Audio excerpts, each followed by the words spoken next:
Blog Talk Radio.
Hello and welcome to another episode of Songs of Selah here on 17 Numa Radio.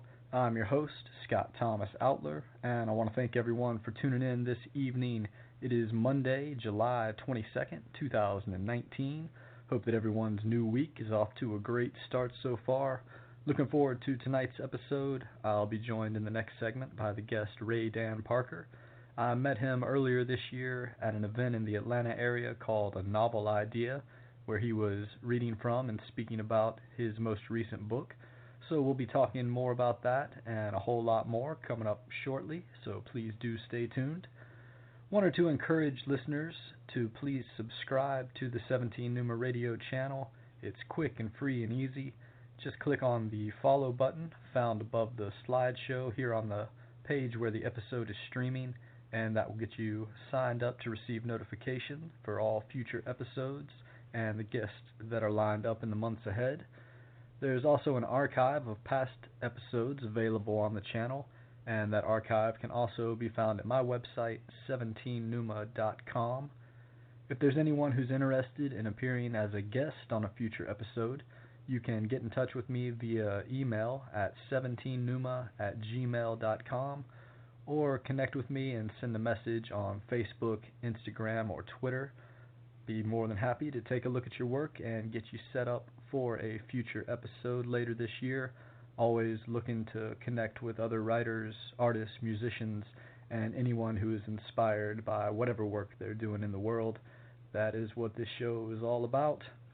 Going to go to a quick music break now, and then on the other side of that, we'll be back with tonight's guest, Ray Dan Parker. Stay tuned.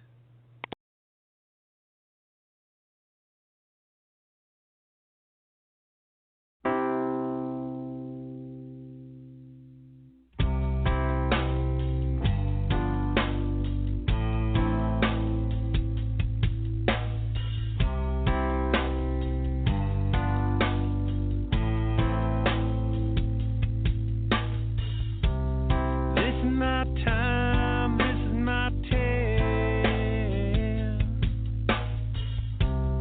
I can see clearly now that this is not a place for playing solitaire. Tell me where you want me. This is my time, this is my tale. Coming on strong, borderland. Seems to me like all the world gets high, but when you take a tale,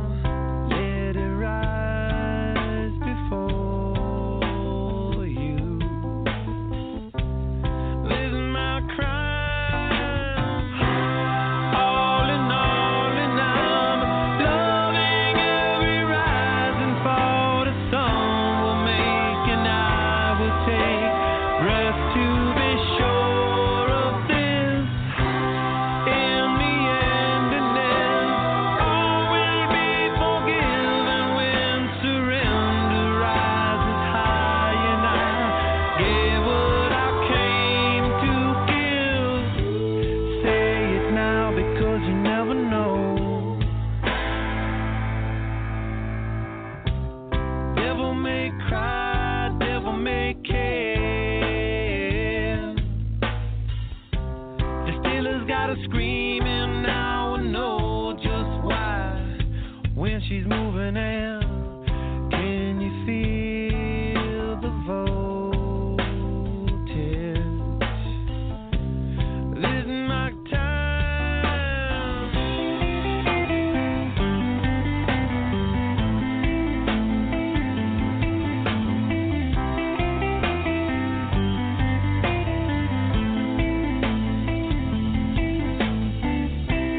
California skies got room to spare.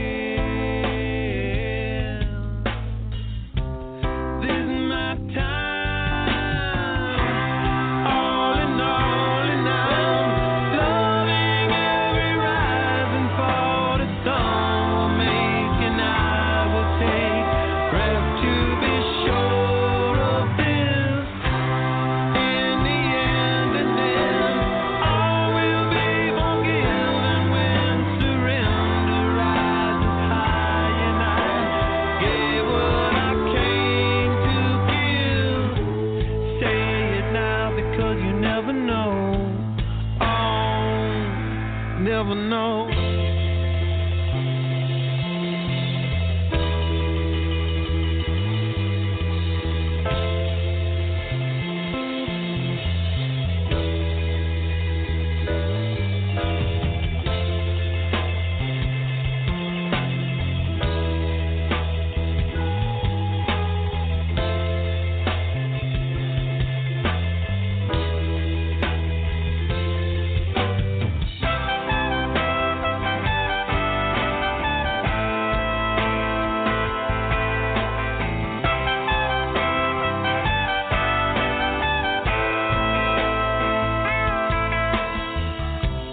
Take it outside, take it out there.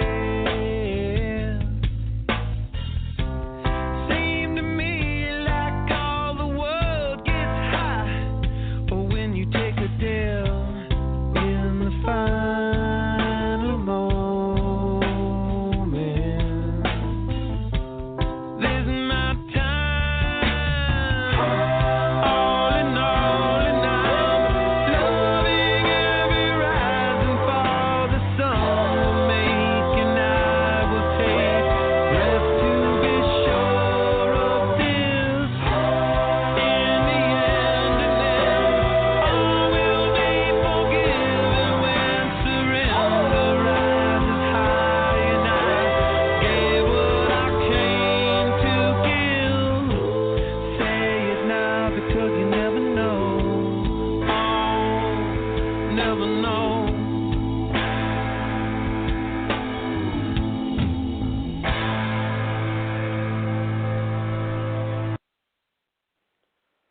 All right, welcome back to Songs of Selah here on 17 Numa Radio. And without further ado, I want to read the bio of tonight's guest. As a student at the University of Georgia, Ray Dan Parker studied literature and history and worked for local and campus newspapers. It was there that he first developed his love of writing. Mr. Parker's fiction career began with the publication of his debut novel, Unfinished Business, a murder mystery set in 1968 in rural Florida. Fly Away, his second novel, takes place more recently in the Atlanta area. Mr. Parker is married and lives in East Cobb, where he spends his free time writing, reading, and playing tennis.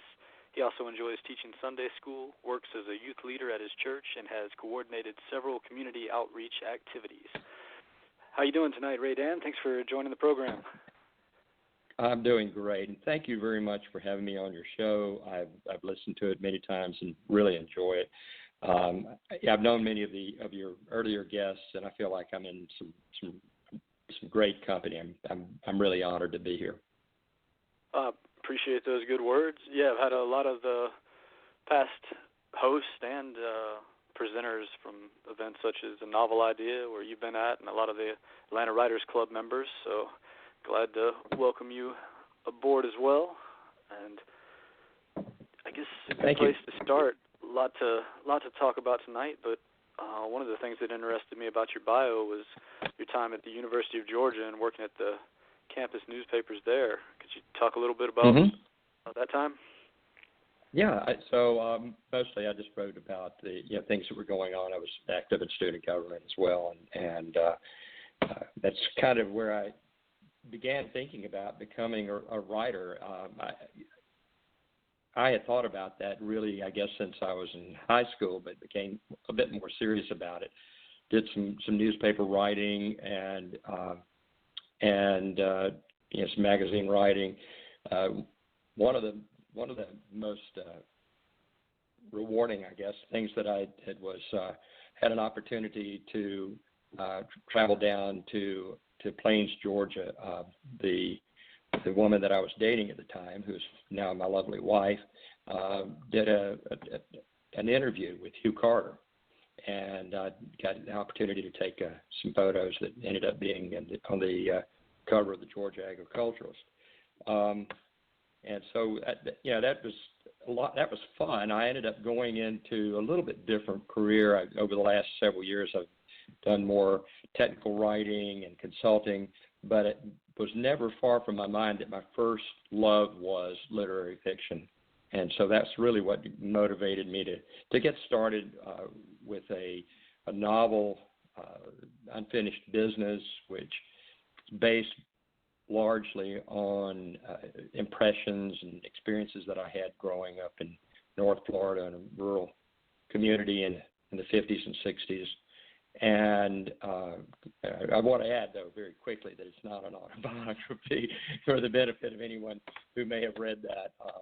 It is purely fictional.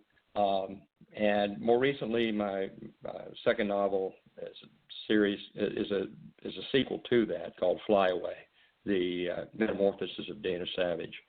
And I'm well into my third novel now, which the working title of which is Pronounced Ponce, The Midtown Murders.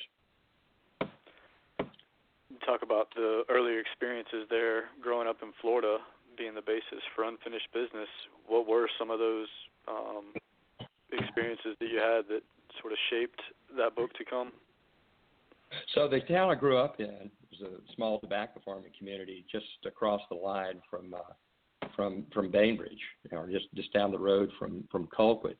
It's really funny. When first time I read Hardscrabble Road by George Weinstein, I had to tell him that the people that his character went down to Florida and bought moonshine from were probably relatives of mine.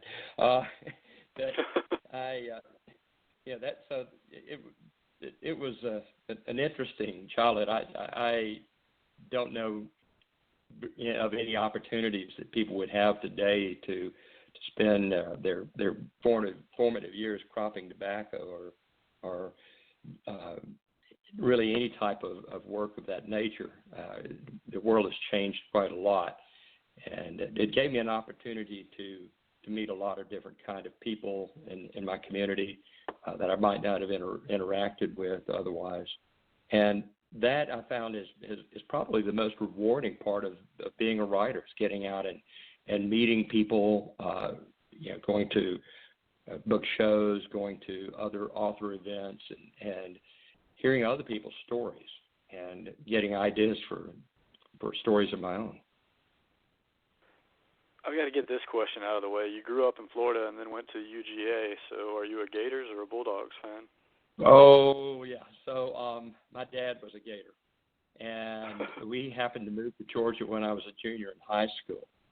And so, as you can imagine, that made for several years of rivalry on a particular weekend, right before Thanksgiving.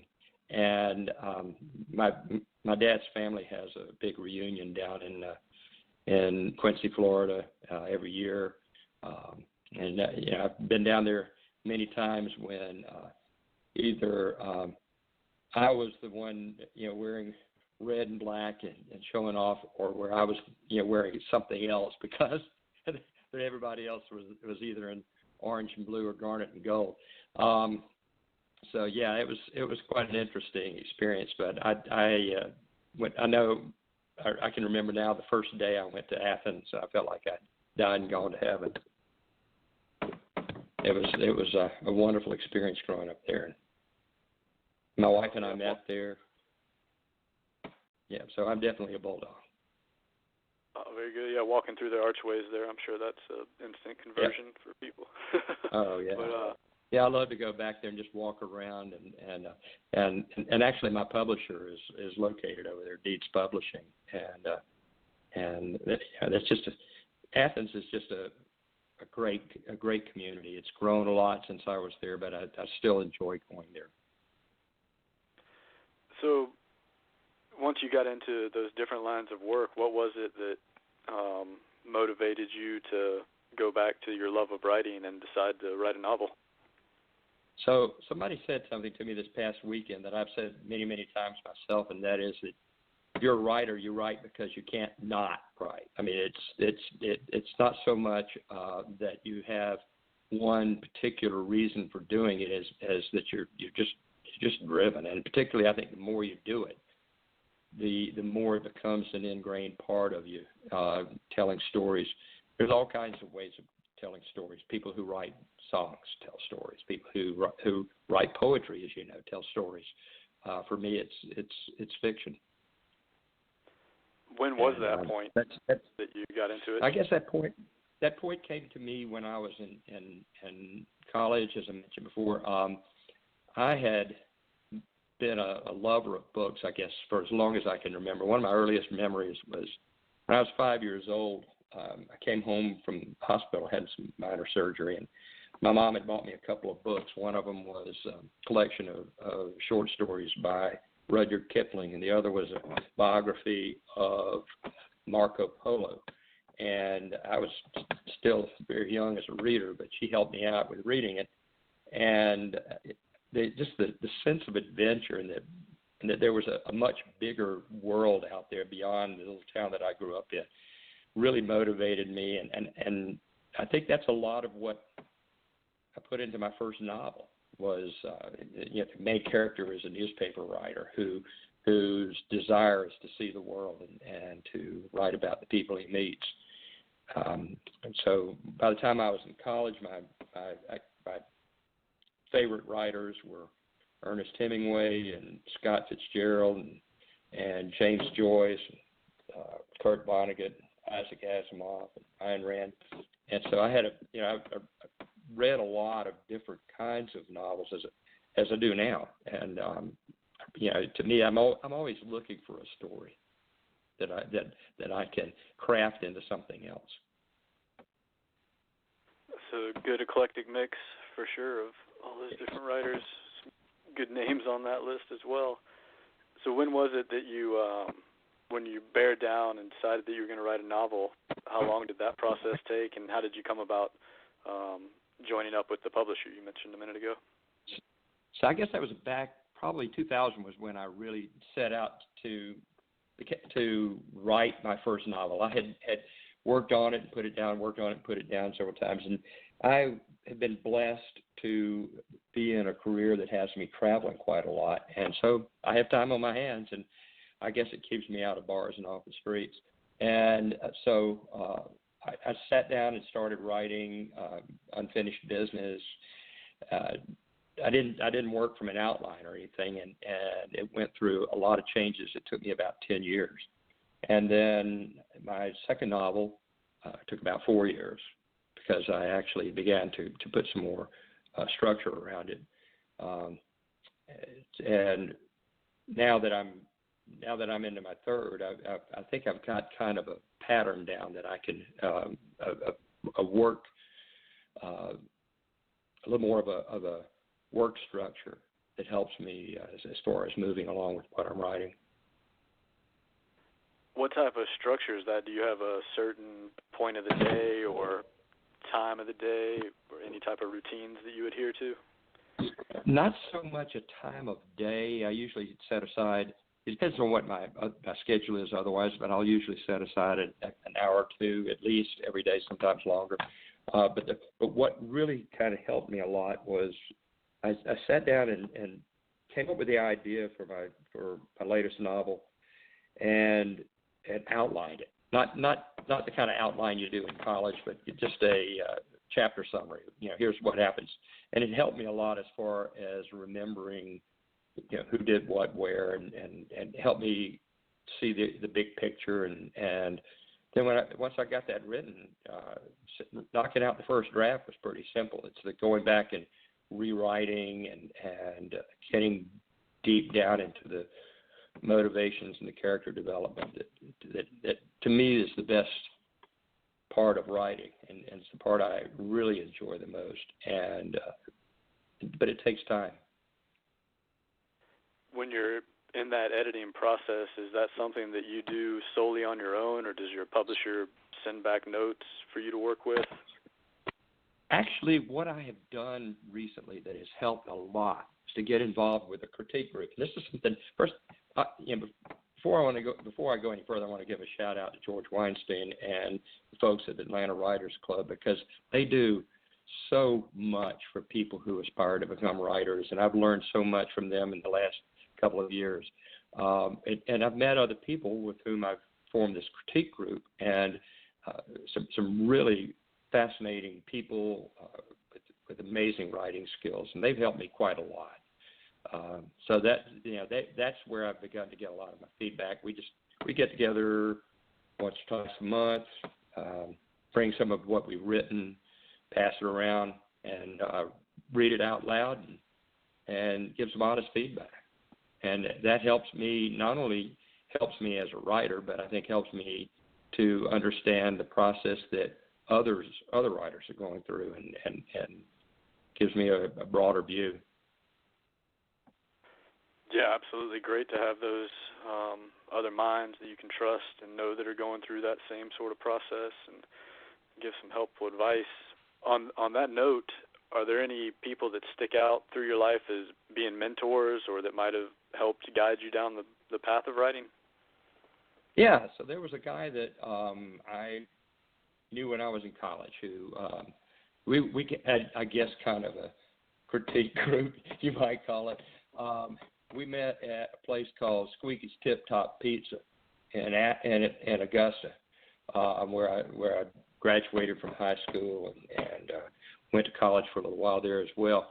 And we would sit around and have a few beers, and we'd start talking about literature. We might even, and a couple of times, we'd bring in things we wrote. And so that group really helped me out a lot.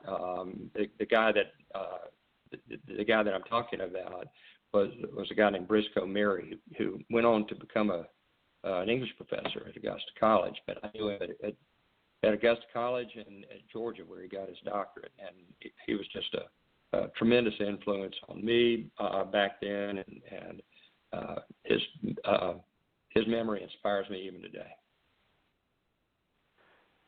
When you look back at that process of working on that first book, Unfinished Business, for 10 years, and now that it's out there in the world and published, and what's that whole process look like in retrospect?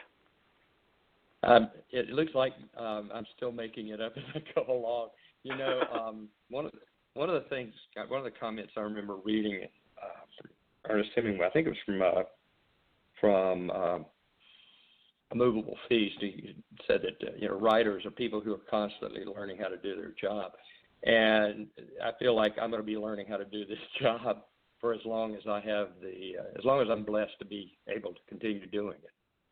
And that's, to me, is the wonder of it all, is that it's not something that you learn how to do and then you just keep doing the same thing over and over again.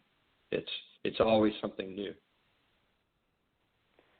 really is, and it's almost a reflection of life itself in that way, the constant growing process, and nothing ever finalized, but we're just following along that path and adding on here and there. And so where do you feel like you're at on that writing path at this point now into your third book, and where's your comfort level at with the whole process? I feel like I'm beginning to become a seasoned novice at this, and picking up bits and pieces from the people that I've associated with. To me, the primary driver in a novel, I mean, the language, of course, is important. The plot line, the story is important, but the primary driver is the characters. And a novel gives you the opportunity to get to know somebody, a fictional character, better than you'll ever know a real person. And in life, because you get inside their head, whether it's through first person narrative or through third person. It doesn't really matter. You get a chance to see this person as with all their warts, and in the process, I think you learn a lot more about yourself. To me, the real turning point in developing a character is when they have enough personality where they start doing things on their own. And sometimes I'll be writing, and all of a sudden I'm down at the screen and I'm just amazed at what this person is doing that I hadn't really thought about. It's almost it's almost like an out of body experience, and that to me is when it really becomes rewarding. And it may be the second or third rewrite by the time you get to that point with the character. But I my latest novel, I needed a character who was a serial killer, or definitely a fairly evil person, somebody who she's really more of a contract killer. But I thought, who's the least likely person to do this? And it just came to me out of the blue. So I created this Peachtree City housewife who, through a series of credible events and bad choices, ends up finding herself trapped in this career as a contract assassin. So that's really it's kind of scary sometimes when you look at that and you go, wow, what motivated me to write that, and what motivates this person to do what they do. And that's what to me is fascinating, is studying what motivates people to make bad choices, what motivates people, what restrains us from making bad choices, what motivates people to turn their lives around. Yeah, delving into the deep recesses of the psyche, coming up with a character that malevolent, exactly. I would think is definitely a shadowy path to go down. And I was thinking before you brought up that dark character, just in general, when you're getting into the mindset of your characters, do you ever find yourself getting stuck in those personalities when you move away from the page, or are they always roaming in there together inside the mind? I guess they are, and I don't want to sound like I'm developing multiple personality disorder or anything, but I find myself thinking, what would this person do in this situation? And that's really to me, that's what writing is about, is creating a character, putting them into a situation, and then seeing what they do. And my principal character in this third novel is a retired newspaper writer. His thought processes at the beginning are that he's kind of he's at loose ends, and he's at a point in his life where there's several things that he wants to do, and if he's ever going to do them, he's going to need to do them soon. He's getting up there in age, and so his dream is to get himself a Winnebago and hit the road with his dog, and travel around the country and meet people and write their stories. He's to become sort of a latter-day Jack Kerouac or Hunter Thompson, and he's engaging in these fantasies when two things happen that put a monkey wrench into his dreams. One is that he finds out from a good friend of his that there's been a third killing in right there in his neighborhood, and there seems to be a lot of speculation about whether it's a serial killing or there's some other motivation involved. But this story captivates him, and the victims are all attorneys, and as he's beginning to delve into this, he gets a phone call from his daughter, who happens to be an attorney, who tells him that she's leaving her husband and moving in with him, and her bringing her two sons with her. So it's just, to me, it's just another classic example of what John Lennon said about life is what happened while we were busy making other plans. I find that that's often happened to me. I know writers who've had to set aside what their writing careers because of life happening to them. And, to me, that's a big part of what this novel is about. I can definitely identify with that character wanting to get out on the road and travel around. Is that something that you've done personally in your life? Well, I travel for business now, and I want to begin traveling more and more for writing. But yeah, I've really enjoyed a lot of opportunities to travel, both inside the U.S. and outside the country. But I think just enough to whet my appetite. There's so many more places that I'd like to go, and people that I'd like to meet. And to me, it's just like getting out and doing author events and talking to people and finding out as much about them as I can in the course of the few minutes that we have. When you mentioned earlier how you're always looking for a story now at this point, are there any specific references that come up of things that sort of caught your attention that you weren't really expecting that later got turned into ideas for your books? Oh, yeah. The idea, coming up with ideas is, I find, the easiest part. I think if I'd have to live to be about 200 to write all, especially the rate I'm going, to write all the stories that ideas that I've come up with, and just meeting other writers. This past weekend, I had the pleasure of doing some book signings at the Eastman Gun Show over here at Jim Miller Park, and I was there with 5 other authors, and just hearing the life stories of these folks that I was working with. I know that they'll never lack for material. That really is one of the great things about writers and artists. They've all got an interesting story to tell. That's why I love doing this show and getting people to come on, because there's always those unique perspectives and different angles that you can hear and see things from whenever you're talking with people. And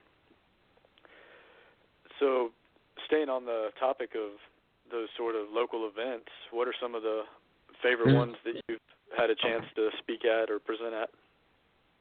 Well, you mentioned earlier a novel idea, so that is probably one of the best ideas that I've heard in a long time. They have events at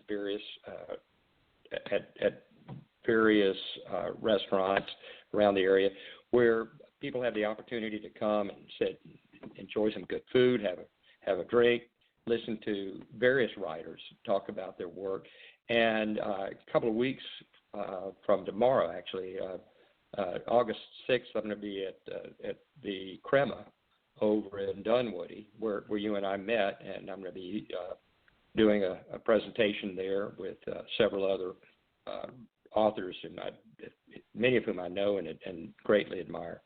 And there will be some other events coming up like that soon. I'm actually going back over to Augusta. I tell you, Facebook is a fantastic thing. I've had the opportunity to reconnect with people I haven't seen in 50 years, people I graduated from high school with, people I grew up with down in Florida, and it's given me the opportunity to converse with them in ways that I couldn't have done before Facebook came along. And so I've got a book signing coming up over there in September, and some other events coming up as well. Going back down to Seaside in a couple of weeks to do an author event down there. I have really enjoyed appearances down there, because people at the beach, they're buying books and they're looking for something that they can sit there and read on the beach, and I always have a great time when I'm down there, and it gives me an opportunity to support independent bookstores, because Lord knows they're having a tough time these days competing with online sales and it's something that any opportunity I get, I really want to do as much as I can to help them draw people in. The money that readers spend in their local independent bookstores go right back into their communities rather than to investors, heaven knows where. Yeah, it's absolutely critical. The independent bookstores and artists and food and all those things when we're dealing with these companies like Amazon and the Monsantos of the world and all that good stuff. And yeah, Facebook and social media, it can be a double-edged sword if it's not used correctly, but the way you're talking about, the way it reconnects people and gives like-minded individuals a way to connect with each other is absolutely great. Getting back in touch with those old friends, how have they been receptive to your work, and how has your family been receptive to the writing? Well, my family, I think, is some days I think they're still getting over their shock. So this was kind of something I kind of sprung on them in the last few years. But yeah, so running into old friends is that you haven't seen in a long time is always interesting, because you'd have, of all the twists and turns that their lives have taken, that our lives have taken, and over those time periods, it's like we're very different people, and yet we all have those memories from back when. And I found that people that I've known, after they get over the surprise, are very receptive to my writings and all, and it's been very gratifying to me to have them get back in touch with me and tell me that they've enjoyed my work, because I don't know, when I write it, it sounds good to me, but that's never really to me the test. Is how it impacts other people, and that feedback to me is really important.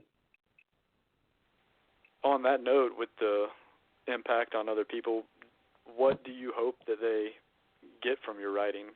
Do you go in with an expectation, or is it just to entertain? Well, entertainment obviously is the first thing that you encounter when you open a novel, and that's what people are looking for. But then I know that the novels that I've enjoyed the most, the short stories I've enjoyed the most, the poems I've enjoyed the most, are the ones that have something much deeper than just the entertainment. I like to read stories from which I learn something, and I hope that people will learn something from mine.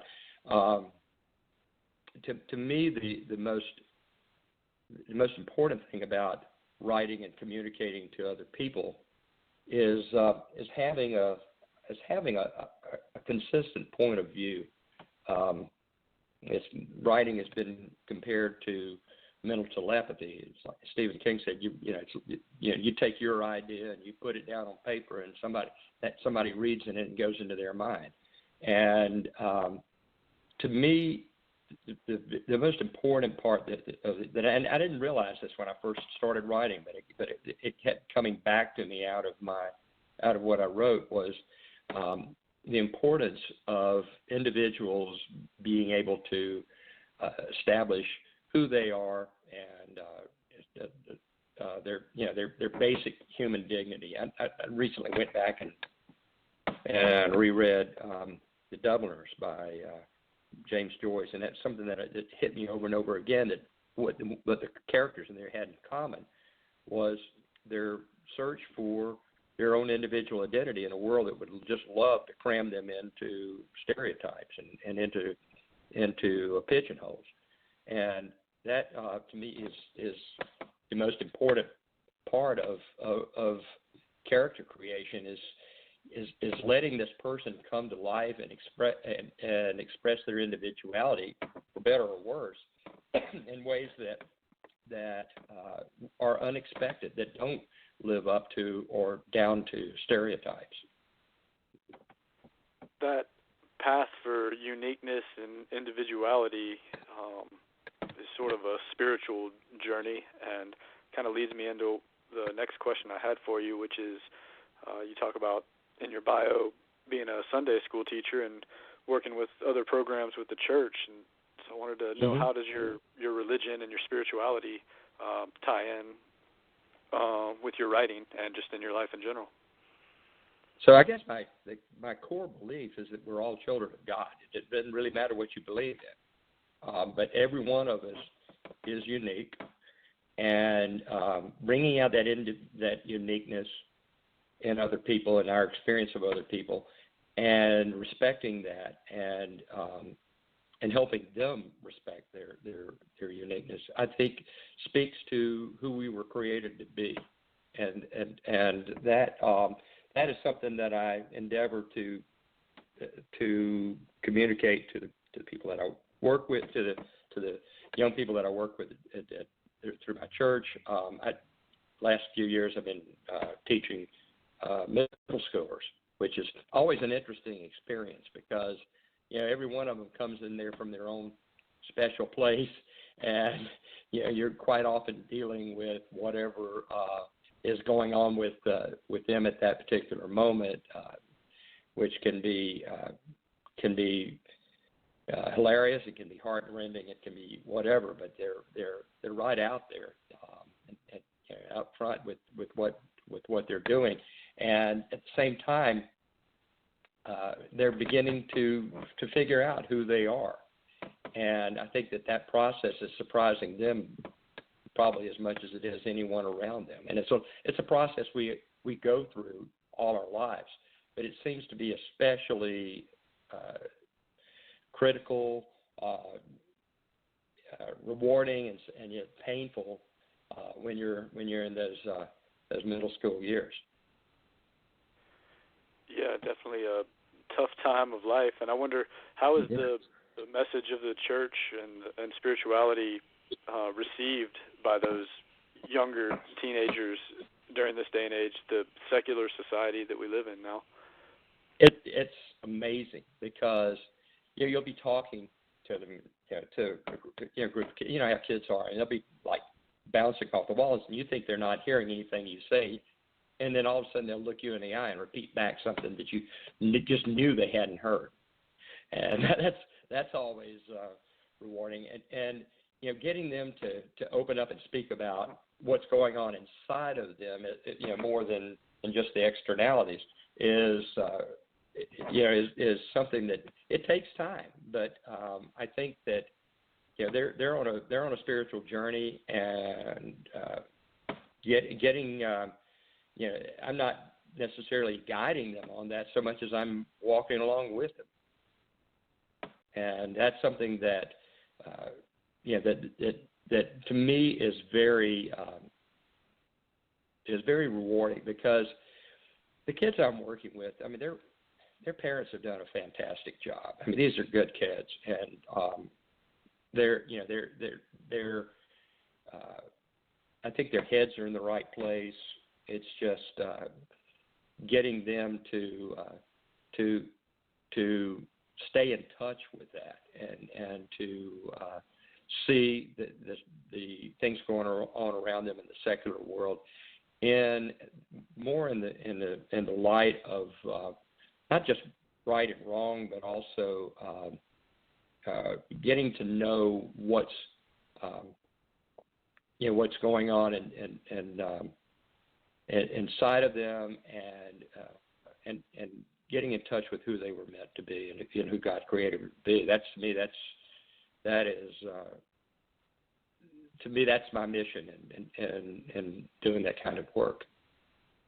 And I find that carries over too, to a large extent, in working with adults and outreach activities, whether it's bus ministries or my church has become recently involved with Family Promise, as have about 13 other churches in this area, where we open up our facilities for 1 week out of every quarter, I guess it is, for some homeless families, temporarily homeless families, to move in and actually live there. We provide food and shelter for them so that they can stay together as a family, rather than being broken up as will happen when they are moved into the system.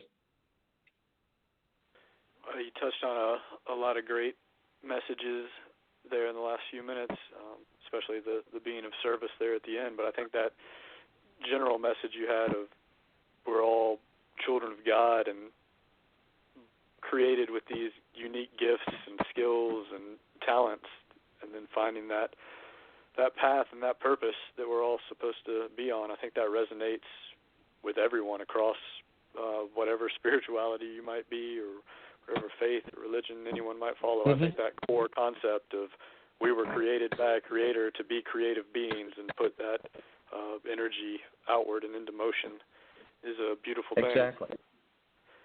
It is a beautiful thing. That's why creativity, I think, is so important, because our meager creativity is just a small reflection of the creativity that went into creating the universe we live in. Yeah, absolutely. And when we're aligned with that energy, we get that higher sense of the divinity and what we came from. It's wonderful. I wanted to ask you, what do you think some of the best advice you've received in life and with writing has been, and then what would your advice to other people on those same topics be? Do not ever let anyone else define who you are. You are not a race. You are not a gender. You are not a religion. You are not a language. You are an individual, unique. There never has been and never will be anyone like you. That about sums it up perfectly. I think if everyone had that confidence and that courage and faith to know that they are It'd be on an interesting their world. yeah, everyone shining at that high vibration would be a wonderful thing, and hopefully more and more people are coming to it. And I guess we got about 10 minutes left here in the show. Maybe backtrack a little bit back to your books and just give a basic overview of what the theme and the plot through these novels that you've written is, and maybe where people can go to find out more about them. Yes, so my books are available through independent bookstores. They're available online. So I am on Facebook and on Twitter, and I have my own website, raydanparker.com. My email address is raydanparker@hotmail.com, and I would love to talk to anybody about writing, about the books that I'm working on, about what's going on in your life and where you see your creativity going. You mentioned the novels that I've written. So Unfinished Business is the story of a young man growing up in as I mentioned before, in rural North Florida in the 50s and 60s, which was a very interesting time to live. For me, it was a coming of age period, and one of the things that came out for me, and I went ahead and put it in the book, is we transformed literally from a black and white world to a color world. Our television went to color, our newspapers went to more color, and our lives began to take on more color, and as barriers began to fall, racial barriers, sexual barriers, and so forth, and that's really the backdrop against which I created this story. It's purely fictional. The town that it takes place in is fictional. The main character is Tom Williams. He goes through some tragic events as he's growing up. At age 16, within 24 hours, he loses the first woman he ever fell in love with, and his best friend, who's falsely accused of killing her, and is lynched. This is 1958, and years later, tormented by this, he comes back to the town, to that town, ostensibly to visit his grandmother, who's his only living relative, and he sets out to find out what really happened, and ends up discovering more about the town and even about himself than he probably ever wanted to know, and digging into corners which others would just assume he had left alone. This is the nature of what he does. He's an inquisitive person, and which is what's driven him to become a newspaper writer. My second novel, Fly Away, The Metamorphosis of Dana Savage, it takes place in recent times. It is by now, obviously, Tom Williams is up in his 70s. He and his wife meet a young couple at a concert at Chastain Park. They meet them through a friend, and the young man is an artist who is on his way to becoming very famous and well known. His date is a young woman who is something of a mystery. She's very successful in her career, but is very guarded about her past. And later on, he finds that this date has gone horribly wrong, and in the legal battles that ensue as an outcome of that, the newspaper focus is all on, and the news focus is all on this young man because he's famous. He comes from a famous family.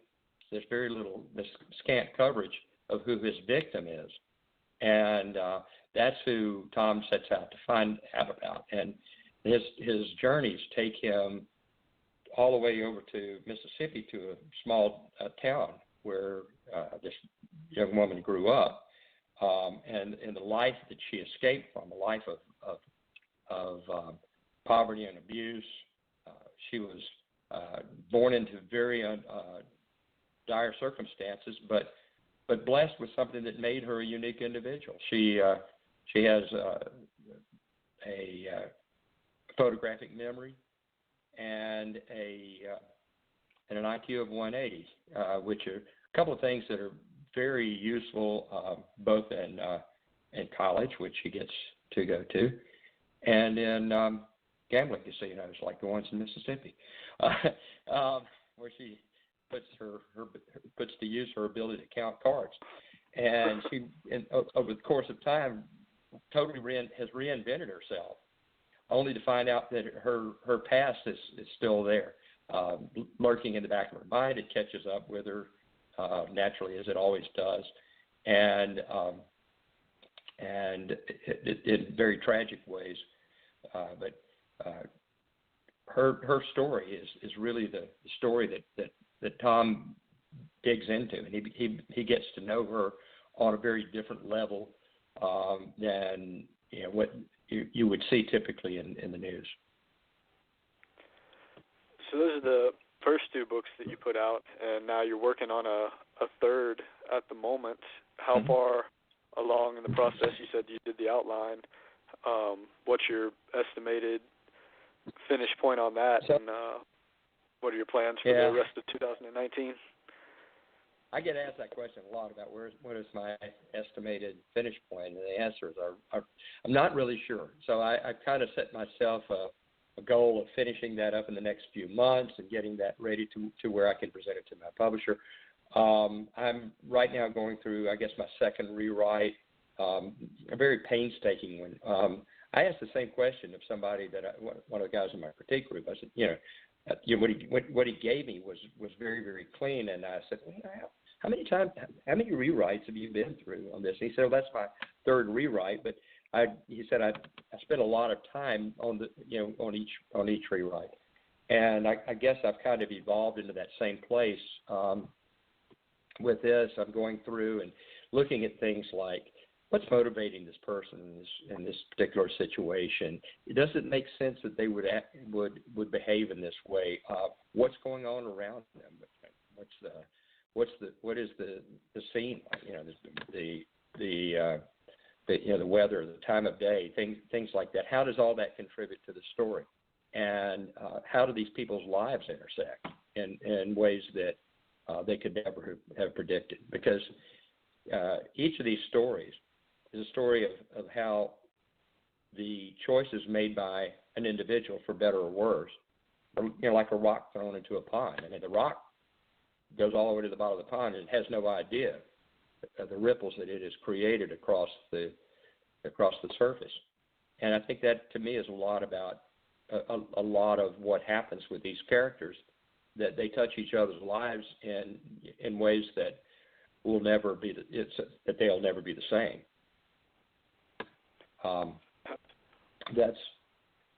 That's really kind of where I am with that. I'm going through and make it, to me, getting started with a novel is fairly easy. I know a lot of people struggle with the middle part of a novel. That it's not been so much of a problem for me, but coming up with a good ending is always the part that to me is the most challenging. And I guess that's what I'm doing now, is going back and just really examining how things come together in the end, and where this character is on his life's journey and where he's going next. Wait for that aha moment to arise. Exactly. When it all sort of ties together. Exactly. And, so I chose murder mysteries, I guess, because I read a lot of murder mysteries, and I like the idea of starting out not knowing what twists and turns the story's going to take you through, and like you said, you mentioned the aha moment, and to me, a good novel is one that has several aha moments where the unexpected suddenly jumps out at you, but then the next thing after aha is what I call the oh yeah moments. Like, yeah, so that makes sense. Because if the aha doesn't make sense, then it's just contrived, right? Right. And so getting to that point where it's that combination of surprise, of the aha, and then right behind that, the oh yeah, well that makes sense. I should have seen that coming. Without giving it away any earlier. That to me is the real challenge of writing. I like that. I've never heard it put that way. The aha followed by the oh yeah. I'm gonna remember that from now on. That's a good way of putting it. And we're coming down here to the end of the show, but I do want to thank you so much for coming on. It's been a great conversation.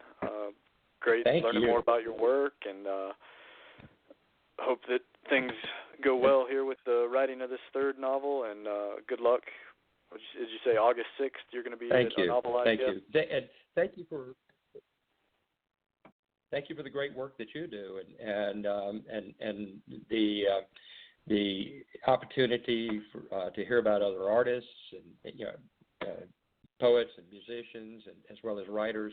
And I would really encourage other people to listen in on your show, because what you're doing is fantastic.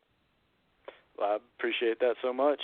And whenever you finish up the current novel, you're welcome to come back on and talk some more about that at the time. Thank you. I'll be glad to do that. That would be wonderful. All right. Sounds Thanks good, Ray Dan. Thanks so much for being on. Have a great week ahead, my friend. Thank you. You too. All right. Thank you. All right. Bye. Everyone, go check out Ray Dan Parker's work there at his website and also his Amazon page, and pick up those first two novels that he's been talking about here today. So thanks again once more to Ray Dan Parker for being on the show, and just want to invite listeners to tune in again this Wednesday on the 24th at 9 p.m. Eastern, the next episode of Songs of Selah. My guest will be Marcia Epstein coming on the program, so looking forward to that, and hope everyone has a great week ahead. Take care.